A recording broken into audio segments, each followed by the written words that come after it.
What's up, guys? Spin Firearms here, and today we're going to talk about, does it really matter what you carry? Whether you have a Taurus G2C or you have one of the nicer firearms in the world, a Staccato. And here's the thing. So online, it's about 50-50. 50% of the people say it doesn't matter what you carry. It only matters what works for you and what you are willing to carry. And I agree with part of that. Then the other half, it says, no, you need to have a certain kind of firearm, the best tool possible for your price range. And I do agree with that as well. It's hard, though, because the way I came into this is when it comes to your life, right? Being there for your kids, your wife, your family, so on. What price would you put on that? And I love my Taurus firearms. I think they're great firearms. I trust them to be reliable. But if you put a Glock 26 or Taurus G3C in me, there's not a single day of the year where I'm picking the Taurus. And that's simply just because I know it does come down to a reputation, because if Taurus just was a starting off company like this, that'd be huge for people. I sort of look at them as a new company because I sort of understand what happened to the company to get where it's at now with the G series, who was involved, and so on. And so I sort of understand that. They're great firearms, but it does matter what you carry. The things that go wrong in the moments where you need them most, and that is the problem with this whole situation. But that doesn't mean, at the same time, it doesn't mean go out and buy a Staccato. Don't go buy a $1,500 firearm, a $1,300. That doesn't even make sense for carry, in my opinion.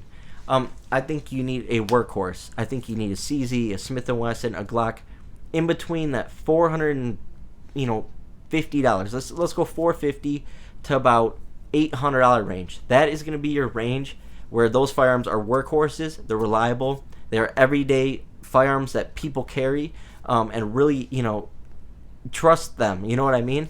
And that's the thing. So on top of that, on the internet, I'd say 75% of people, 50% of people can't stand Taurus, will never touch a Taurus.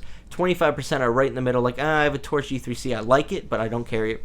And the other 25% are die-hard for Taurus. And I just think it's so funny how that all comes together. But when it comes to everyday carry, you need to carry the firearm that is going to give you the best chance out of that scenario. And like I said, so here's the way it works. So with everything in life, there's that middle price range. And whatever's in that middle price range tends to just run. It does its job, and it does it good.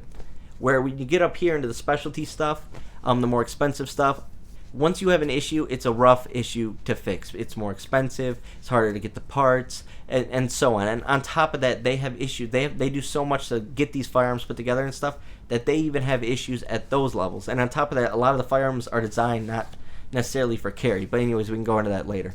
And then you get these budget firearms like a Stoeger, a Taurus. You have a Sky. And here's what's so weird about a Sky. You have a Sky like CVG or CPX, I think is what I had, something like that. Terrible firearm, in my opinion. Sorry if I got the name wrong. Terrible firearm. Anyways, that's about $200, $250. A Taurus G2C and G3C is like $225 to $300, somewhere in that range. How can you go from a Sky, which is just unbearable, to something that's actually good?